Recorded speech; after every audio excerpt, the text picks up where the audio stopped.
Welcome dear students to JK civil services. आज का जो हमारा टॉपिक रहेगा वो रहेगा डायरेक्शन सेंस पे। सेंस में किस रिलेटेड एग्जाम में क्वेश्चंस पूछे जाते हैं। जैसे आपने देखा होगा बुक्स में, या आपने एग्जाम अगर कोई दिया होगा या कहीं बुक पे पढ़ा होगा, आपने देखा होगा अक्सर क्वेश्चंस ऐसे होते हैं। एक बंदे ने चलना स्टार्ट किया नॉर्थ की ओर, फिर राइट गया, फिर लेफ्ट चला गया, उसके बाद वो ईस्ट डायरेक्शन में गया, उसके बाद वो साउथ ईस्ट डायरेक्शन में गया। अब आप बोलिए वो उसके बाद उसने राइट टर्न ली, अब आप बोलिए वो कौन सी डायरेक्शन में जाता है। इस किस्म के क्वेश्चंस को इजीली कैसे करेंगे हम, बस इस लेक्चर में वो चीज जानने की कोशिश करेंगे। तो हमारा जो टॉपिक आज का रहेगा दैट इज डायरेक्शन सेंस।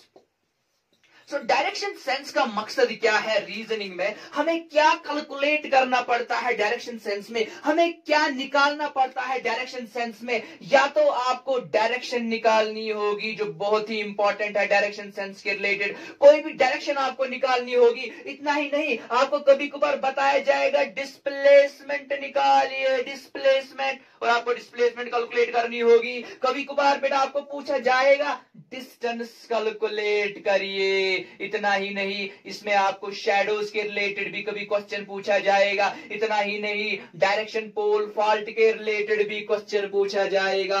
बस कंसंट्रेट कीजिए, सारे चीजें हम आपके सामने रखेंगे और सब चीजों को अंडरस्टैंड करने की कोशिश करेंगे। अब डायरेक्शन सेंस के कुछ इंपॉर्टेंट रूल्स हैं, कुछ इंपॉर्टेंट चीजें इसमें आती है जिन चीजों को आपको याद रखना है और आप डायरेक्शन सेंस के मास्टर बनोगे, इजीली सारे क्वेश्चंस कर पाओगे। नंबर फर्स्ट इंपॉर्टेंट चीज जो आपको डायरेक्शन सेंस में याद रखना है that is the concept of directions. आपको समझनी है डायरेक्शंस, आपको समझनी है डिफरेंट डायरेक्शंस। ये है हमारा number one. Number second important चीज जो आपको डायरेक्शन सेंस में समझने की कोशिश करनी है that is right and left. आपको समझना है राइट क्या है और लेफ्ट क्या है। नंबर थर्ड चीज जो आपको डायरेक्शन सेंस में याद रखना है, जो आपको डायरेक्शन सेंस के हवाले से बहुत ही इंपॉर्टेंट है दैट इज रोटेशनल मोशन, या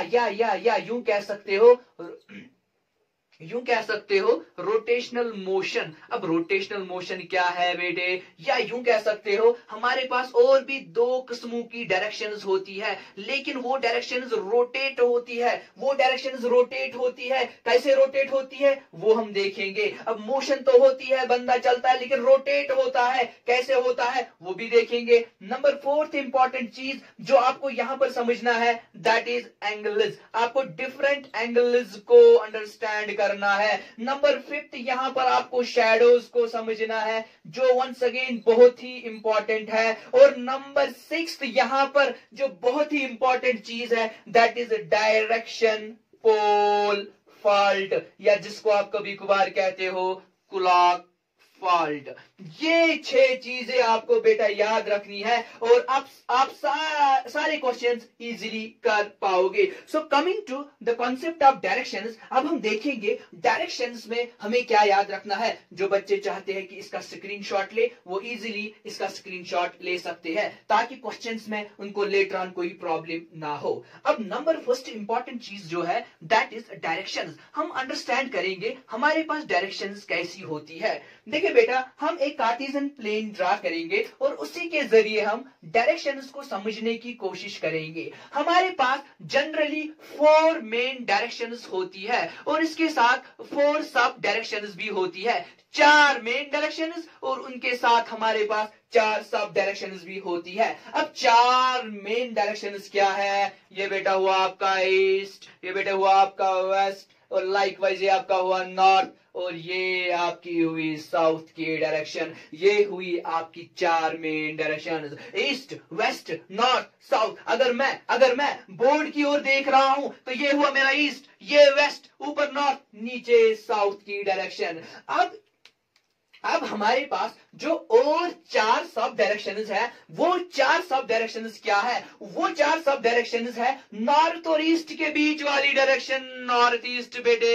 लाइकवाइज नॉर्थ और साउथ के बीच वाली डायरेक्शन, नॉर्थ वेस्ट वाली डायरेक्शन हुई। लाइकवाइज साउथ और वेस्ट के बीच की डायरेक्शन, साउथ वेस्ट हुई। और साउथ और ईस्ट के बीच की डायरेक्शन, साउथ ईस्ट हुई। कभी कभार आप ईस्ट साउथ भी कह सकते हो, लेकिन जनरली आप देखोगे हम साउथ से ही स्टार्ट करते हैं डायरेक्शंस को, हम नॉर्थ से ही स्टार्ट करते हैं डायरेक्शंस को, क्योंकि ये हमारे पास 2 पोल्स है, नॉर्थ पोल और साउथ पोल। लेकिन डायरेक्शन में इतना डिटेल आपको याद नहीं रखना है, बस आपको याद रखना है ईस्ट और नॉर्थ के बीच नॉर्थ ईस्ट की डायरेक्शन, साउथ और ईस्ट के बीच साउथ ईस्ट की डायरेक्शन, वेस्ट और साउथ के बीच साउथ वेस्ट की डायरेक्शन, और वेस्ट और नॉर्थ के बीच नॉर्थ वेस्ट की डायरेक्शन। तो कुल मिलाकर ये बेटा हमारी हुई 8 direction, 4 main direction, 4 sub direction. बस इतना आपको याद रखना है। और देखो बेटा, अगर ईस्ट को एनालाइज करोगे, ईस्ट के अपोजिट में आपको हुई वेस्ट वाली डायरेक्शन, नॉर्थ के अपोजिट में साउथ वाली डायरेक्शन, नॉर्थ ईस्ट के अपोजिट में साउथ वेस्ट की डायरेक्शन, साउथ ईस्ट के अपोजिट में नॉर्थ वेस्ट की डायरेक्शन। बस ये आपका जो कॉन्सेप्ट है डायरेक्शंस का, बस इतनी डायरेक्शंस को आपको याद रखना है। 4 हमारी हुई मेन डायरेक्शन और 4 हमारी हुई सब डायरेक्शन। अब अगर हम आगे बढ़ेंगे और रूल नंबर 2 को एनालाइज करेंगे, लेकिन इससे पहले मैं ये प्लेन फिर से ड्रा करूंगा ताकि आपको कंफ्यूजन ना हो। मैंने बोला ये ईस्ट वाली डायरेक्शन हुई, ये वेस्ट वाली डायरेक्शन हुई, ये नॉर्थ और ये साउथ, और इन दोनों के बीच ये हुई नॉर्थ और ईस्ट की डायरेक्शन, इन दोनों के बीच ये हुई साउथ और ईस्ट की डायरेक्शन, इन दोनों के ये बीच हुई साउथ और वेस्ट की direction. Likewise this is north और वेस्ट की डायरेक्शन। बस इतना आपको याद रखना ही रखना है। अब देखिए सेकंड इंपॉर्टेंट चीज जो मैंने अभी आपको कहा, आपको समझना है राइट और लेफ्ट। ये राइट और लेफ्ट क्या होता है? अब देखिए बेटा, अगर कोई बंदा नॉर्थ की ओर जा रहा है, अब सर आपने भी पढ़ाया ये हुआ नॉर्थ वाली डायरेक्शन बेटे। अब नॉर्थ की ओर बंदा जा रहा है और उसने ली राइट टर्न, नॉर्थ की ओर बंदा जा रहा था, अब बंदे ने ली राइट टर्न, तो ये राइट टर्न कहां की ओर है? और इससे पहले कि मैं आपको बताऊं कि राइट टर्न क्या होती है, आपको याद रखना है, चाहे हम राइट टर्न ले या हम लेफ्ट टर्न ले, ठीक है ना बेटे, चाहे हम राइट टर्न ले या हम लेफ्ट टर्न ले, ये सारा फंडा जो है बेटा ये गोल गोल घूमता है 90 डिग्री की ओर। मतलब आप चल रहे हो नॉर्थ की ओर, आपने ली राइट टर्न, तो आप 90 डिग्री मुड़े ईस्ट की ओर बेटे। जब आप नॉर्थ की ओर जा रहे हो, अभी मैंने आपको बताया मैं बोर्ड की ओर देख रहा हूं, तो मेरा नॉर्थ यहां से हुआ। अब मैं सपोज नॉर्थ की ओर, अभी मैंने आपको बताया, ठीक है ना, ये ईस्ट मेरा हुआ, ये मेरा वेस्ट हुआ, ये नॉर्थ हुआ, ये साउथ हुआ। अब देखिए बेटा, अगर ये मेरा नॉर्थ है और मैं नॉर्थ की ओर जा रहा हूं, ठीक है ना, अब मैं नॉर्थ की ओर यहां से चल रहा हूं नॉर्थ की ओर, अब मैंने ली राइट टर्न दिस वन, तो ये मेरा कौन सी डायरेक्शन हुई? ये हुई ईस्ट डायरेक्शन, ठीक है ना बेटे। लाइकवाइज मैं नॉर्थ की ओर जा रहा हूं और मैंने ली लेफ्ट टर्न, तो मैं कौन सी डायरेक्शन में आ रहा हूं? तो मैं इजीली आ रहा हूं वेस्ट की डायरेक्शन में। बस इतना आपको याद रखना है, ये बहुत ही इजी है आपके लिए अंडरस्टैंड करना। अब मैं इसके लिए आपको थोड़ा सा शॉर्टकट बताऊंगा जो आपको याद रखना है। बंदा नॉर्थ की ओर जा रहा है, बंदा नॉर्थ की ओर जा रहा है और उसने ली राइट टर्न, बंदा नॉर्थ की ओर जा रहा है और उसने ली राइट टर्न, तो वो आएगा ईस्ट वाली डायरेक्शन में। इसी तरीके से बेटा, बंदा नॉर्थ की ओर जा रहा है और उसने ली लेफ्ट की डायरेक्शन, तो बंदा पहुंचेगा वेस्ट वाली डायरेक्शन में। नॉर्थ की ओर जा रहा है, राइट टर्न ली तो पहुंचा ईस्ट में, नॉर्थ की ओर जा रहा है, लेफ्ट टर्न ली तो पहुंचा वेस्ट में। लाइकवाइज कोई बंदा अब जा रहा है ईस्ट की डायरेक्शन में, ठीक है ना, ईस्ट की डायरेक्शन में जा रहा है और ईस्ट की डायरेक्शन में जाते जाते बंदे ने ली राइट टर्न, तो वो पहुंचेगा साउथ की डायरेक्शन में। इसी तरीके से ईस्ट की डायरेक्शन में जा रहा है, लेफ्ट टर्न ली तो वो पहुंचा नॉर्थ वाली डायरेक्शन में। यहां पर भी आप अंडरस्टैंड कर सकते हो, ईस्ट की ओर जा रहा है, राइट टर्न ली तो पहुंचा साउथ की डायरेक्शन में, ईस्ट की ओर जा रहा है, लेफ्ट टर्न ली तो पहुंचा नॉर्थ की डायरेक्शन में। इसी तरीके से बाकी सारी डायरेक्शंस को भी आप इजीली कैलकुलेट कर सकते हो। सपोज कोई बंदा जा रहा है नॉर्थ ईस्ट की ओर और उसने ली राइट टर्न बेटे, नॉर्थ ईस्ट की ओर जा रहा था और उसने ली राइट टर्न, तो वो पहुंचेगा ईस्ट वाली डायरेक्शन में, सबसे पहले वो पहुंचेगा ईस्ट वाली डायरेक्शन में। ये चीज आपको याद रखनी ही रखनी है। नॉर्थ की ओर गया, राइट टर्न ली, पहुंचा ईस्ट वाली डायरेक्शन में, नॉर्थ की ओर गया, लेफ्ट टर्न ली, पहुंचा वेस्ट वाली डायरेक्शन में। ये आपको किसी भी हाल में याद रखना ही रखना है, क्योंकि एग्जाम्स में ऐसे ही पैटर्न के क्वेश्चंस पूछे जाते हैं। ये था हमारा rule number second. Before moving to rule number third, let me clear you one confusion here. कभी कभार एग्जाम में क्वेश्चन कैसे आता है बेटे,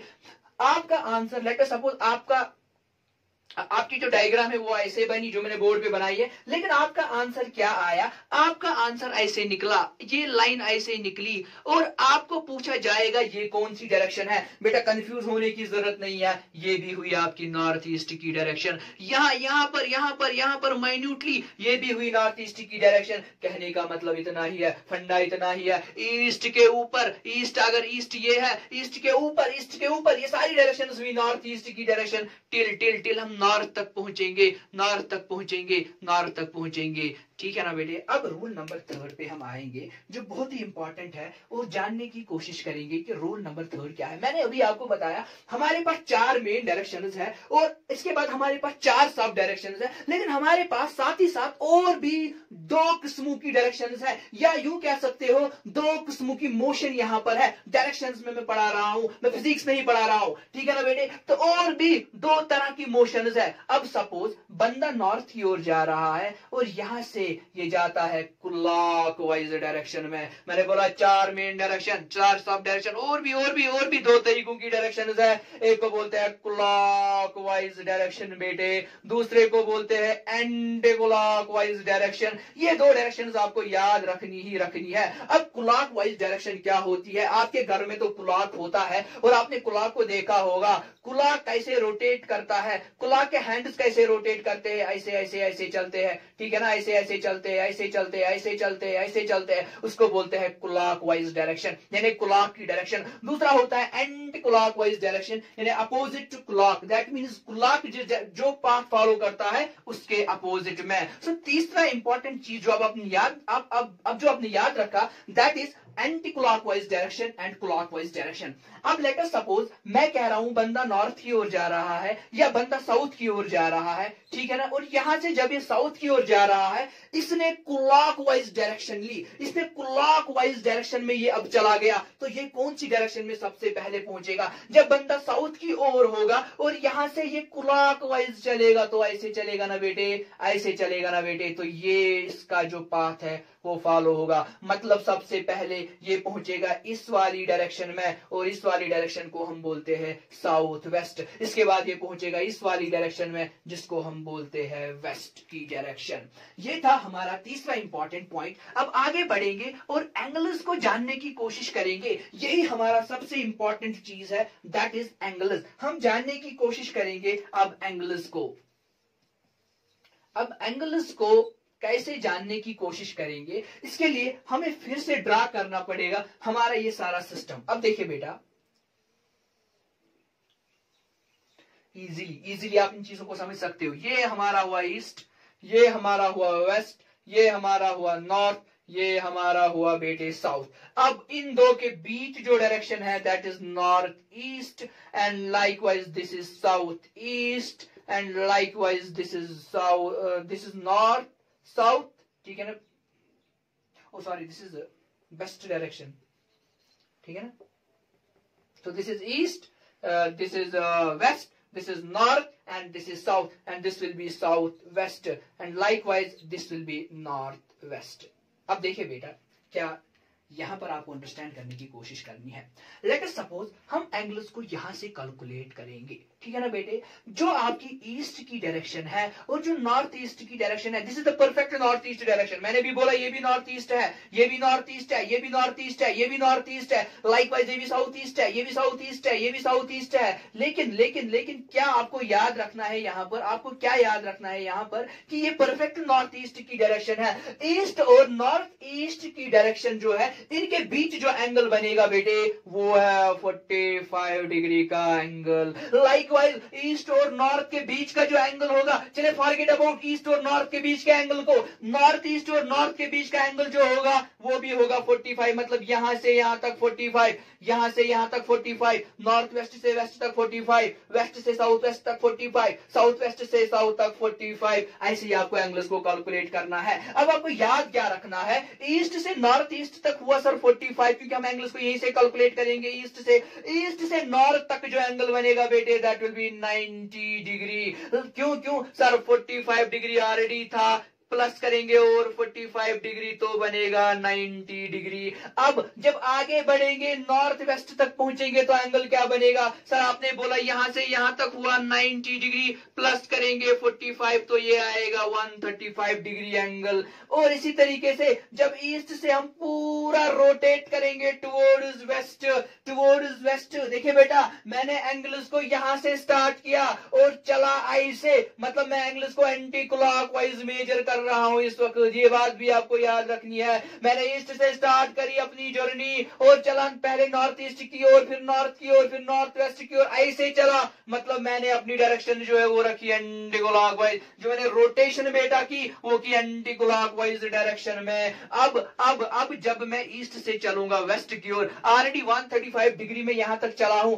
तो अब प्लस और 45 डिग्री करूंगा तो आपका ये बनेगा 180 डिग्री का एंगल। फिर से ईस्ट से चलूंगा और पहुंचने की कोशिश करूंगा साउथ वेस्ट की ओर, ऑलरेडी मैं 180 डिग्री चला हूं, इसको ऐड करूंगा 45 डिग्री तो कितना हुआ, तो ये हुआ 225 डिग्री, 225 डिग्री तो ये हुआ 225 डिग्री। लाइकवाइज ईस्ट से चलूंगा और साउथ की ओर पहुंचूंगा, इसको फिर से ऐड करूंगा 45 डिग्री तो ये मेरा बनेगा 270 डिग्री। लाइकवाइज ईस्ट से चलूंगा और पहुंचने की कोशिश करूंगा साउथ ईस्ट की ओर, फिर से इसको 45 ऐड करूंगा तो ये मेरा बनेगा 315 डिग्री। और at the end of the day जब मैं ईस्ट से चलूंगा वापस ईस्ट की ओर पहुंचूंगा बेटे, तो मैंने एक पूरा सर्कल कवर किया बेटे, तो मैं रोटेट पूरा हुआ, यहां से स्टार्ट किया यहां तक पहुंचा, जो मेरा पूरा एंगल बना, जो मेरा कंप्लीट सर्कल बना, it will be 360 degree. Sir कैसे, 315 को ऐड करिए 45 डिग्री तो आपका ये इजीली बनेगा 360 डिग्री। बस इतना ही आपके एग्जाम्स में पूछा जाता है, बस यही चीजें आपके एग्जाम में पूछी जाती है। अब देखिए बेटा अगर आप एनालाइज करोगे अब क्वेश्चन कैसे आ सकता है। लेट अस सपोज आपके एग्जाम में इस किस्म का भी क्वेश्चन आ सकता है, एक बंदे ने ईस्ट से चलना स्टार्ट किया और वो पहुंचा नॉर्थ वेस्ट की ओर, और लेकिन जब वो चला एंटी क्लॉकवाइज डायरेक्शन में, तो आप बोलिए वो उसने कितना एंगल कवर किया, तो आपका आंसर आना चाहिए 135 degree anti clockwise. Likewise exam में क्वेश्चन पूछा जा सकता है कि एक बंदे ने ईस्ट से चलना स्टार्ट किया लेकिन गया नॉर्थ वेस्ट। अभी भी हमने सर आपने यही कहा ईस्ट से चला नॉर्थ वेस्ट की ओर, तो इसका आंसर जो आएगा दैट इज 135 डिग्री। लेकिन अब मैं कह रहा हूं वो चला नॉर्थ की ओर लेकिन क्लॉकवाइज डायरेक्शन में। अब अगर ईस्ट से स्टार्ट करोगे क्लॉकवाइज तो ऐसे चलना पड़ेगा और तब पहुंचोगे नॉर्थ वेस्ट की ओर, मतलब अब कितना एंगल कवर किया। अब देखिए सर इजी है, ईस्ट से वेस्ट तक एंगल हुआ 180 डिग्री, 180 डिग्री को करेंगे प्लस 180 डिग्री को प्लस करेंगे 45 डिग्री, तो कुल मिलाकर हमारा एंगल आएगा 225 डिग्री। तो कहने का मतलब यह है अगर बंदे ने ईस्ट से चलना स्टार्ट किया और बंदा पहुंचा नॉर्थ वेस्ट की ओर, लेकिन बंदा चला क्लॉकवाइज डायरेक्शन में, तो उसने कितना एंगल जो बेटा है वो कितने एंगल्स चला, उसका एंगल कितना आया, तो वो एंगल आएगा बेटे कितना 225 डिग्री। लाइकवाइज बंदे ने ईस्ट से स्टार्ट किया लेकिन पहुंचा नॉर्थ वेस्ट की ओर, लेकिन चला एंटी क्लॉकवाइज डायरेक्शन में, ऐसे चला तो कितना एंगल उसने कवर किया, दैट इज 135 डिग्री। बात बहुत ही सिंपल है बेटे, बस इन एंगल्स को आपको याद रखना है। अगर कोई बच्चा स्क्रीनशॉट लेना चाहेगा तो वो इजीली इस चीज का स्क्रीनशॉट ले सकता है। Now will move further ahead, और अब हम डिस्कस करेंगे हमारा पांचवा important point, that is shadow. That is shadow, बहुत ही इंपॉर्टेंट है, बहुत ही इंपॉर्टेंट है आपका कंसेप्ट ऑफ शैडो। अब शैडो में क्या आपको याद रखना है, shadow always fall in the opposite direction. जो बेटा आपकी शैडो है वो शैडो हमेशा फॉल होती है, वो शैडो हमेशा फॉल होती है अपोजिट डायरेक्शन में, अपोजिट डायरेक्शन में। ये आपको याद रखना है। सर क्या मतलब शैडो फॉल होती है अपोजिट डायरेक्शन में, हमें कुछ समझ नहीं आता है। बस अब आपको समझ आएगा।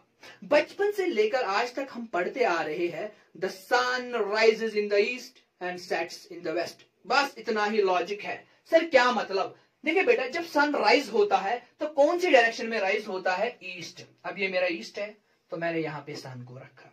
अब लेट अस सपोज ये हमारा सन हुआ, ये हमारी हुई ईस्ट वाली डायरेक्शन में। अब यहां पर कोई बंदा है, यहां पे कोई चीज है, लेट अस सपोज यहां पर ये बॉक्स है। अब इस बॉक्स की शैडो कहां पर पड़ेगी, हमने अभी पढ़ा कि जो शैडो है that falls in the opposite direction. Sun है ईस्ट में तो शैडो फॉल होगी कहां पर बेटे, वेस्ट वाली डायरेक्शन में। तो इस बॉक्स की शैडो कहां पर बनेगी, वेस्ट वाली डायरेक्शन में। गो कहने का मतलब ये है कि सन राइज हुआ ईस्ट में, शैडो फॉल हुई वेस्ट में। अब सन जो है कहां से वेस्ट होता, सन कहां से डूबता है, सन कहां से सेट होता है, दैट इज वेस्ट। अब ये मैंने वेस्ट में सन बनाया बेटे, वेस्ट में जब मैंने सन बनाया, अब देखो आप मैंने वेस्ट में सन बनाया। अब क्या है, यहाँ पे कोई डब्बा है, यहाँ पे कोई बॉक्स है। अब इस बॉक्स की शैडो कहां पर बनेगी, अब इस बॉक्स की शैडो कहां पर बनेगी, ये सन है, ये बॉक्स है, सन वेस्ट में है, बॉक्स की शैडो ईस्ट में बनेगी। तो ये हुआ बेटा बॉक्स की शैडो ईस्ट में। बस इतना ही याद रखना है, जिस डायरेक्शन में सन राइज होगा उसके अपोजिट में शैडो जो बेटा है वो शैडो उसके अपोजिट में बनेगी। अब देखिए बेटा याद रखने की चीज क्या है, अब मैंने अभी आपको बताया सनराइज का टाइम होगा,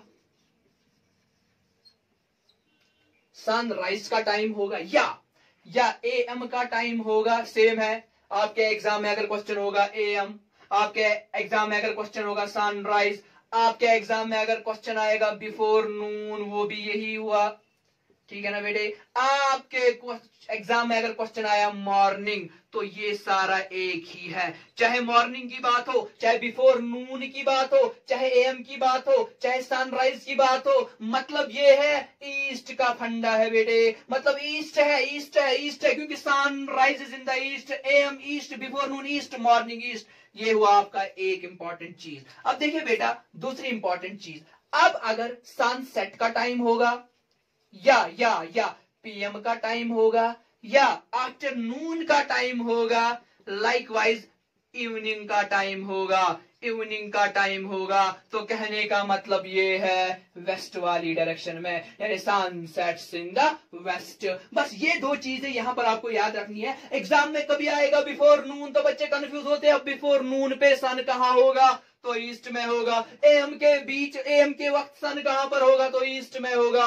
लेकिन कभी कभार एग्जामिनर बहुत ही चालाक होता है और क्वेश्चन ऐसे डालता है बच्चे का दिमाग खराब करता है। क्वेश्चन क्या होता है, नून के टाइम, इतना बड़ा क्वेश्चन, यहां से यहां तक क्वेश्चन, बस लिखा होता है नून के टाइम।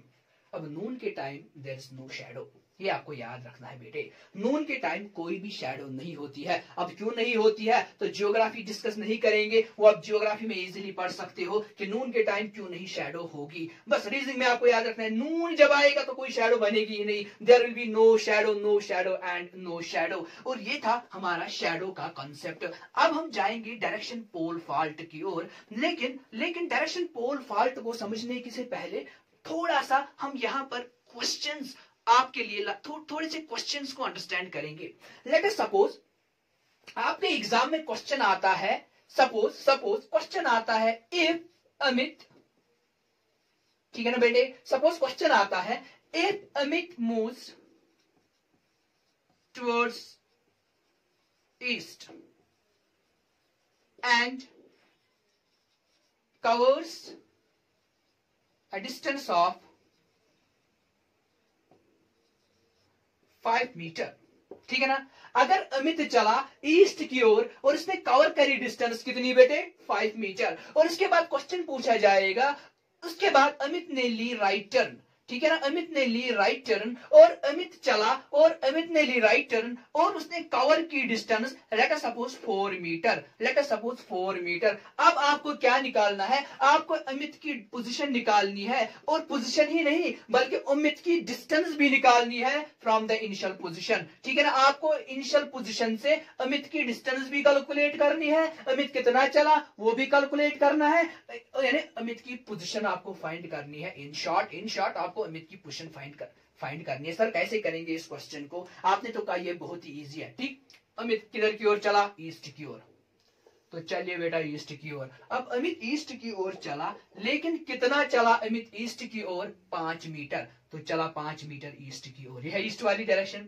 अब क्वेश्चन कह रहा है 5 मीटर चलने के बाद अमित ने ली राइट डायरेक्शन। अभी मैंने आपको पढ़ाया बंदा जब ईस्ट की ओर जाता है और अगर राइट टर्न लेता है तो कौन सी डायरेक्शन में आता है, साउथ की डायरेक्शन में। मतलब अमित ईस्ट की ओर जा रहा है, ईस्ट पे उसने राइट टर्न ली, मतलब अब वो साउथ की ओर जा रहा है, और साउथ की ओर जा रहा है 4 मीटर।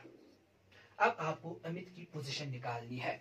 देखिए बेटा, this will be the position of Amit, ये है इनिशियल पोजीशन, ये है इसकी फाइनल पोजीशन, तो ये बेटा आपको कैलकुलेट करना है। अब सर मैंने अभी आपको बताया, या तो आपको डिस्टेंस कैलकुलेट करनी होगी क्वेश्चंस में, या डिस्प्लेसमेंट। अब पोजीशन निकालना है, यहां पर आपको खुद अंडरस्टैंड करना होगा कि हमें डिस्टेंस निकालनी है, displacement. Late us suppose distance का मतलब है अमित चला यहां से यहां तक 5 मीटर, फिर चला यहां से यहां तक 4 मीटर, मतलब अमित की डिस्टेंस हुई कितनी बेटे, 9 मीटर। ये हुई अमित की डिस्टेंस, लेकिन हमें डिस्टेंस नहीं निकालनी है, हमें अमित की पोजीशन निकालनी है।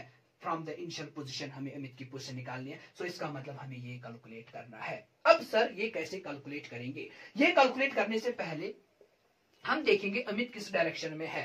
अब जब अमित इस डायरेक्शन में जा रहा है, तो ये कौन सी डायरेक्शन है, from the initial position Amit इस डायरेक्शन में है, मतलब इस डायरेक्शन में, इस, अब ये कौन सी डायरेक्शन है। अगर आप इजीली कार्टेशियन प्लेन ड्रा करोगे तो आपको पता चलेगा ये कौन सी डायरेक्शन है। तो ये जब ईस्ट की डायरेक्शन हुई, ये जब साउथ की डायरेक्शन हुई, तो ये है साउथ ईस्ट की डायरेक्शन। लेकिन अब हमें यहाँ पर यूनिट भी कैलकुलेट करना है। ये तो हुआ पोजीशन साउथ ईस्ट की ओर है अमित, लेकिन अब हम देखेंगे अमित कितना है साउथ ईस्ट की ओर। देखिए बेटा, ये आपका, मैंने अभी आपको बताया, मैंने अभी आपको पढ़ाया, चाहे राइट टर्न हो लेफ्ट टर्न हो, 90 डिग्री पे टर्न होती है, तो ये आपका 90 डिग्री है। बचपन से पढ़ते आ रहे हो ना बेटे आप, in right angled triangle hypotenuse square is equal to base square plus perpendicular square hypotenuse theorem. तो इस क्वेश्चन पर भी हम अप्लाई करेंगे हाइपोटेन्यूज थ्योरम। अब इस क्वेश्चन पे कैसे हाइपोटेन्यूज थ्योरम अप्लाई करेंगे, हम लिखेंगे hypotenuse square is equal to बेटे बेस स्क्वायर प्लस परपेंडिकुलर का स्क्वायर। अब सर हाइपोटेन्यूज हमारा ये हुआ, यही कैलकुलेट करना है, तो ये ऐसे ही रखेंगे। बेस है 5 मीटर, परपेंडिकुलर है 4 मीटर, तो 5 स्क्वायर प्लस 4 स्क्वायर। आप कैलकुलेशंस खुद करिएगा बेटा, कैलकुलेशंस खुद करिएगा। Hypotenuse square is equal to 5 5 25, 4 4 16, ठीक है ना। इसको ऐड करेंगे, 25 और 16 हमारा कितना हुआ, 25 और 16 हमारा कितना हुआ, ये आप कैलकुलेट करोगे और कमेंट सेक्शन में मुझे आप हाइपोटेन्यूज का आंसर बताओगे क्या है। अंडर रूट में होगा, अंडर रूट को कैलकुलेट करोगे। I will be waiting for your answer बेटा। मैं देखूंगा आप में से किसको कॉन्सेप्ट समझ में आया है और आप इस हाइपोटेन्यूज का आंसर मुझे निकाल के दोगे। बस इतना ही ये क्वेश्चन मैं आपके लिए करूंगा। अब अगर एग्जाम में क्वेश्चन ऐसे आया, ये तो हमारा हुआ डायरेक्शन का, जो हमने पहला रूल पढ़ा, ये हमें आएगा। अब अगर एग्जाम में क्वेश्चन आया, एक बंदा ईस्ट की ओर जा रहा है, एक बंदा ईस्ट की ओर जा रहा है, अमित ईस्ट की ओर जा रहा है, ठीक है ना। क्वेश्चन ये है, अमित ईस्ट की ओर जा रहा है और ईस्ट पे अमित ने क्या किया, वो एंटी क्लॉकवाइज 90 डिग्री चला, एंटी क्लॉकवाइज 90 डिग्री चला, एंटी क्लॉकवाइज 90 डिग्री चला। आप बोलिए अमित कौन सी डायरेक्शन में आ गया है। अब जब अमित ईस्ट की ओर जा रहा होगा ऐसे, और यहां से अमित चला एंटी क्लॉकवाइज, लेकिन कितना, एंटी क्लॉकवाइज 90 डिग्री, मतलब ये तो ये हुई नॉर्थ की डायरेक्शन। ये भी बेटा क्लियर आपका हो गया। अब देखिए और भी किसी किस्म के क्वेश्चंस, बहुत किस्म के क्वेश्चंस आपके एग्जाम में आ सकते हैं। अब लेट अस सपोज क्वेश्चन आया है कि सनराइज का टाइम है, ठीक है ना बेटे। सनराइज का टाइम है, अमित एक लड़का है, ये पोल की ओर देख रहा है, ठीक है ना बेटे। सनराइज का टाइम है, अमित पोल की ओर देख रहा है और पोल की शैडो जो है इसके राइट में बन गई, पोल की शैडो इसके राइट में बन गई। आप बोलिए Amit is facing towards which direction, Amit किस डायरेक्शन की ओर फेस कर रहा है। अब क्वेश्चन कह रहा है अमित एक पोल को देख रहा है। देखिए बेटा, सनराइज का टाइम है तो सन ईस्ट में होगा, बहुत इजी है बेटे, सन ईस्ट में होगा। अब सपोज ये अमित है, अमित की दो ही पॉसिबल डायरेक्शंस होंगी, या तो अमित नॉर्थ की ओर देख रहा होगा या तो अमित साउथ की ओर देख रहा होगा, और रेस्पेक्टिवली नॉर्थ और साउथ में पोल होगा। लेट अस सपोज ये पोल है, लेट अस सपोज ये पोल है नॉर्थ में, और लेट अस सपोज ये पोल है साउथ में, ये पोल है साउथ में। यही दो पॉसिबल डायरेक्शंस है। अब जब सन ईस्ट में होगा तो डायरेक्शन तो शैडो अपोजिट डायरेक्शन में गिरेगी। तो अब इस बॉक्स की, क्योंकि हमें पोल देखना है, क्योंकि क्वेश्चन कह रहा है पोल की शैडो, पोल की शैडो, तो पोल की शैडो यहां पर गिरेगी ना बेटे, अपोजिट डायरेक्शन में, यानी यहां पर। अब लेट अस सपोज हम यहां पर ड्रा करेंगे अमित के साइड में, ठीक है ना। लाइकवाइज सनराइज का टाइम है, सनराइज का टाइम है और ये अमित है, फेस कर रहा है पोल की ओर, तो पोल की शैडो कहां पर बनेगी, इस वाली डायरेक्शन में, अब यहां पर। लेकिन क्वेश्चन कह रहा है पोल की शैडो अमित के राइट में पड़ी। अब ये अमित है नॉर्थ की ओर देख रहा है, तो ये हुआ अमित का राइट, ये हुआ अमित का लेफ्ट। अब यहां पर पोल की शैडो लेफ्ट में पड़ रही है, मतलब ये नहीं आएगा, कन्फर्म ये नहीं आएगा। अब देखिए बेटा, यहां पर अमित है, देख रहा है साउथ की ओर, तो जब साउथ की ओर देख रहा है तो ये हुआ इसका लेफ्ट और ये हुआ इसका राइट, मतलब शैडो राइट में पड़ी, तो ये है इसका आंसर। मतलब Amit is facing toward south, Amit south की ओर देख रहा है। बहुत ही इंपॉर्टेंट क्वेश्चन था जो अक्सर एग्जाम्स में पूछा जाता है। ये थे हमारे सारे कॉन्सेप्ट्स जिनको हमने स्टडी किया, जिनको हमने एनालाइज किया। अब लास्ट वाला जो कॉन्सेप्ट हमारा डायरेक्शन सेंस में बचा है वो क्या है, वो क्या है, लास्ट वाला कॉन्सेप्ट जो डायरेक्शन सेंस में हमारा बचता है वो क्या है, that is direction pole fault, या जिसको हम बोलते हैं क्लॉक फॉल्ट, क्लॉक फॉल्ट। अब ये क्या होता है डायरेक्शन पोल फॉल्ट या क्लॉक फॉल्ट, मैं आपको समझाऊंगा। लेट सपोज ये आपका क्लॉक है बेटे, ये आपका क्लॉक है जो आपके घर में होता है। अब क्लॉक में कुछ प्रॉब्लम हुई, दैट मीन्स क्लॉक का फॉल्ट, क्लॉक में कुछ प्रॉब्लम हुई, दैट मीन्स क्लॉक का फॉल्ट। सपोज 3 बजे का टाइम है, तो क्लॉक ऐसे होगा ना बेटे, क्लॉक ऐसे होगा ना बेटे, क्लॉक ऐसे होगा। वो क्या मतलब हुआ, ये ऐसे होना मतलब ये हुआ hour hand is facing towards east, minute hand is facing towards north. ये 3 बजे का टाइम है। लेकिन क्या हुआ, जब आप घर जाते हो आप देखते हो 3 बजे का टाइम है लेकिन क्लॉक में बजे है 9, ठीक है ना। ये तो 3 बजे का टाइम हुआ और ये हुआ 9, क्लॉक में बजे है 9। वो क्या मतलब हुआ, क्लॉक में बजे है 9 ऐसे, ठीक है ना।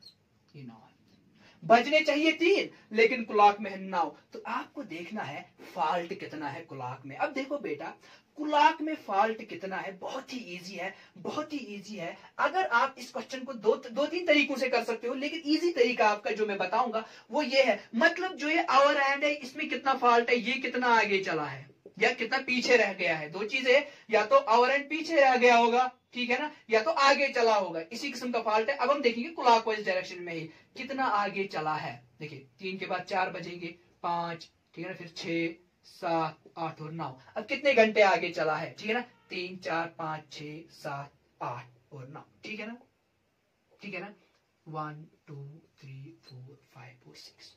तो 6 घंटे का आवर हैंड में फॉल्ट है। अब आपको देखना है, क्वेश्चन पूछा जाएगा, आप बोले लेट अस सपोज क्वेश्चन अच्छी है, ठीक है ना, हम खुद देख सकते हैं, इस वक्त हम कोई भी निकाल सकते हैं। अब लेट अस सपोज क्वेश्चन आ गया 1 बजे, ठीक है ना, 1 बजे इस क्लॉक में क्या फॉल्ट होगा, 1 बजे कितना फॉल्ट होगा। अब हम क्लॉक वाइज आगे चलेंगे, कितना चलेंगे, 6 घंटे, 6 आवर्स आगे चलेंगे क्लॉक वाइज और देखेंगे